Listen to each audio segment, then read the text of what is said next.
السلام علیکم viewers and readers, تو کیسے ہیں آپ سب؟ امید ہے آپ سب خیریت سے ہوں گے۔ کہانی نمبر 9 ہے شوہر اور بہن۔ میرا شوہر میری بہن کو چھوٹی بہن کہتا تھا، مگر تفتیش ہوئی تو معلوم ہوا وہی اس کی راتوں کا عذاب تھا۔ میرا نام مہنور ہے، عمر 35 سال۔ کچھ مہینے پہلے میری طلاق ہوئی۔ لوگ جب یہ لفظ سنتے ہیں تو فوراً چہرے پر افسوس اوڑھ لیتے ہیں، جیسے عورت کا گھر ٹوٹا نہیں، خود ٹوٹ گئی ہو۔ مگر سچ پوچھے تو میری طلاق سانحہ نہیں تھی، وہ میری رہائی تھی۔ وہ درد کا وہ دروازہ تھا جو میں نے کانپتے ہاتھوں سے کھولا، مگر کھلتے ہی مجھے پہلی بار سانس آئی۔ یہ قصہ 2 سال پہلے ہوا۔ میری چھوٹی بہن نشوا میرے پاس آئی تھی، 24 سال کی، ہنسنے والی، ہر بات پر آنکھیں پھیلا لینے والی، چھوٹی چھوٹی چیزوں سے خوش ہو جانے والی لڑکی۔ اس دن اس کا چہرہ بجھا ہوا تھا۔ وہ میرے کمرے میں آئی، دروازہ بند کیا اور موبائل میرے ہاتھ میں دے دیا۔ آپ بھی یہ دیکھیں۔ میں نے اسکرین دیکھی تو دل جیسے کسی نے مٹھی میں لے لیا۔ کسی اجنبی نمبر سے گھٹیا پیغامات آ رہے تھے، فحش لنک، غلیظ گروپس کے دعوے نامے، دھمکیاں اور ایسے جملے جنہیں پڑھ کر زبان خود شرمندہ ہو جائے۔ میں نے نشوا کی طرف دیکھا، وہ بولی، ابھی میں نے نمبر بدل لیا تھا، پھر بھی آ گیا۔ یہ بات سیدھی دل پر لگی۔ نمبر بدلنے کے بعد بھی وہی شخص، مطلب وہ صرف کوئی آوارہ اجنبی نہیں تھا، وہ کہیں قریب تھا، اتنا قریب کہ ہماری سانسوں کی خبر رکھتا تھا۔ میں نے اسے دلاسا دیا، کہا ڈرو مت، میں ہوں نا۔ لیکن سچ یہ ہے کہ اس رات میں خود بھی نہیں سوئی۔ گھر وہی تھا، دیواریں وہی تھی، دروازے وہی تھے، مگر مجھے پہلی بار لگا جیسے چھت کے کسی کونے میں کوئی آنکھ لگی ہوئی ہے۔ پاکستانی گھروں میں لڑکی کے ڈر کو اکثر وہم کہہ کر ٹال دیا جاتا ہے۔ ایسے میسیجز سب کو آتے ہیں، بلاک کر دو، کسی کو بتانا مت، بدنامی ہوگی، جانے جائے گی۔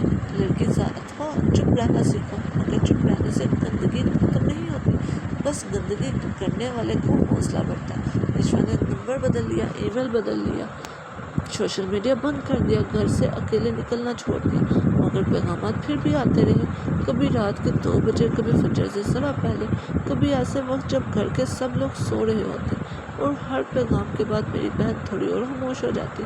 وہ لڑکی جو آئینے کے سامنے کھڑے ہو کر دوپٹہ بدل بدل کر دیکھتی تھی، اب روشنی سے بھی گھبرانے لگی تھی۔ فون بجتا تو اس کے ہاتھ ٹھنڈے پڑ جاتے، دروازے پر دستک ہوتی تو اس کی آنکھوں میں وحشت اتر آتی۔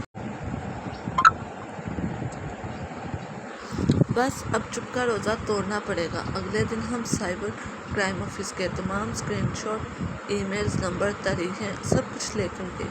آفیسر نے پہلے معمول کی طرح سوال کیے، کسی پر شک ہے، کسی سے جھگڑا، کسی کو نمبر دیا تھا، گھر میں وائی فائی کون استعمال کرتا ہے۔ میں ہر سوال کا جواب دیتی رہی۔ نشوا میرے ساتھ بیٹھی تھی، سر جھکائے، انگلیاں آپس میں پھنسی ہوئی تھی۔ وہاں بیٹھ کر مجھے اندازہ ہوا کہ عزت بچانے کے نام پر عورتیں کتنی بار انصاف سے دور کر دی جاتی ہیں۔ لیکن اس دن میں نے نشوا کا ہاتھ مضبوطی سے پکڑا ہوا تھا۔ میں نے دل میں کہا، جو بھی ہوگا پیچھے نہیں ہٹنا۔ 1 ہفتے کے بعد مجھے کال آئی، میڈم آپ آفس آ سکتی ہیں؟ میں اکیلی آ گئی۔ آفیسر کے کمرے میں داخل ہوئی تو اس نے مجھے بیٹھنے کا اشارہ کیا۔ اس کے چہرے پر وہی عجیب سنجیدگی تھی جو بری خبر سے پہلے آتی ہے۔ اس نے فائل بند کی، کچھ لمحے خاموش رہا، پھر بولا، میڈم جو ای میلز اور میسیجز بھیجے گئے، ان کا IP ایڈریس آپ کے گھر سے ٹریس ہوا ہے۔ میرے منہ سے فوراً نکلا، شاید وائی فائی ہیک کیا ہوگا۔ اس نے میری طرف دیکھا، اس کی آنکھوں میں ترس نہیں تھا، مگر احتیاط ضرور تھی۔ نہیں میڈم، لاگ ان آپ کے گھر کے اندر سے ہوا ہے، اور جس ڈیوائس سے ہوا وہ آپ کے شوہر کے نام پر رجسٹرڈ ہے۔ مجھے لگا کمرے کی دیواریں پیچھے ہٹ گئی تھیں۔ میں نے اس کا نام سننے سے پہلے ہی سن لیا تھا، ریان، میرا شوہر، وہ آدمی جس کے ساتھ میں ایک ہی چھت کے نیچے رہتی تھی، وہ آدمی جو نشوا کے سر پر ہاتھ رکھ کر کہتا تھا، تم میری چھوٹی بہن جیسی ہو، وہی آدمی راتوں کو اسے گندے پیغامات بھیجتا رہا۔ ایک لمحے کے لیے مجھے لگا شاید میں نے غلط سنا ہے، شاید دنیا اتنی بدصورت نہیں ہو سکتی۔ مگر کبھی کبھی بدصورتی دروازہ نہیں کھٹکھٹاتی، وہ گھر کے اندر ہی پڑ رہی ہوتی ہے۔ میں گھر واپس آئی تو ریان ٹی وی دیکھ رہا تھا، چائے کا کپ سامنے پڑا تھا، چہرے پر وہی بے فکری، جیسے دنیا میں کوئی طوفان نہیں آیا۔ میں نے اس کے سامنے فائل رکھ دی۔ یہ تم تھے؟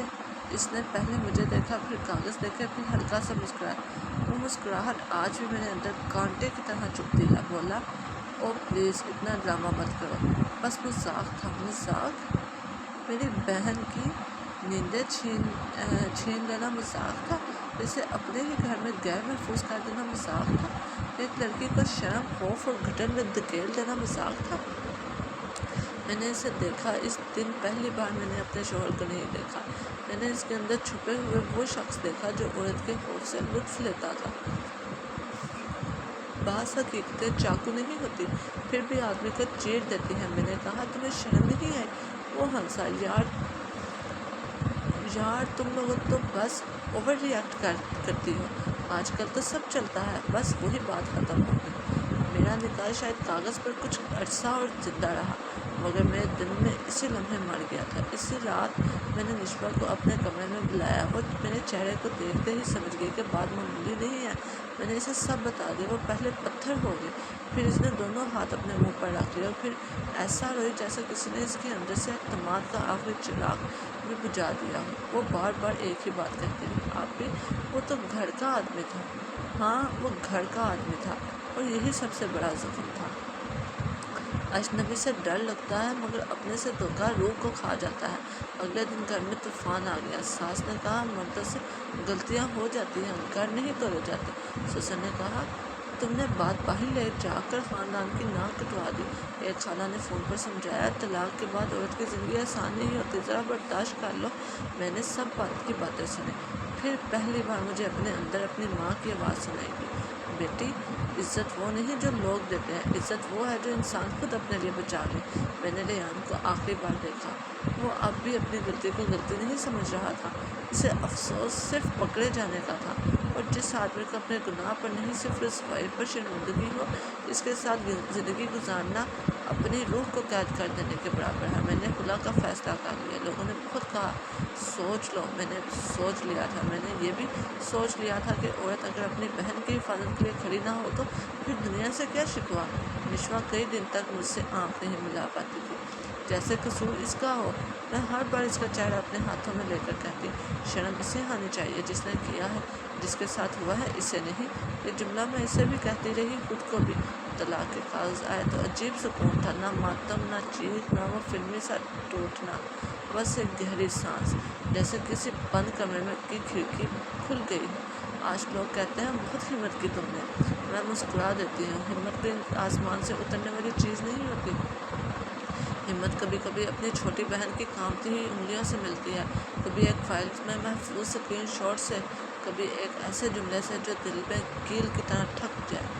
اب بھی مجھے لگتا ہے کوئی ہمیں دیکھ رہا ہے۔ آج نشوہ پہلے جیسی نہیں رہی، اور شاید میں بھی نہیں، مگر اب وہ فون بجنے پر کانپتی نہیں۔ اب وہ اپنے کمرے کی کھڑکی کھول دیتی ہے۔ اب وہ ہنستی ہے تو ہنسی میں ذرا درد ضرور ہوتا ہے، مگر خوف نہیں۔